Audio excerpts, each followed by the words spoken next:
এই চোখের জেনা, হারাম জিনিস যেগুলো ইউটিউবে, ফেসবুকে, মোবাইলে বিভিন্নভাবে আপনি দেখেন, বা অফলাইনে ডাইরেক্ট সরাসরি আপনি বিভিন্ন বেপর্দা নারীকে, গায়ে মারা মেয়েকে দেখেন, দেখে মনে মনে হারাম স্বাদ নিয়ে থাকেন।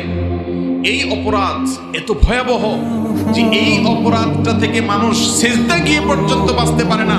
আকরাবু মা ইয়াকুনুল আবদু মির রাব্বিহি ওয়া হুয়া সাজিদ।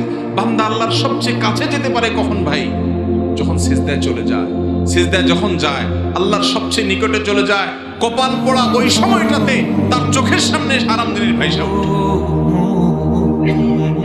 আল্লাহর সবচেয়ে রহমতের কাছাকাছি গিয়া রহমত থেকে বঞ্চিত হয়ে বরং হারাম জিনিস ভাইসা ওঠে, কারণ সারাদিন সেটা দেখে। এত ডেঞ্জারাস বিষয় হারাম জিনিস চোখে দেখে।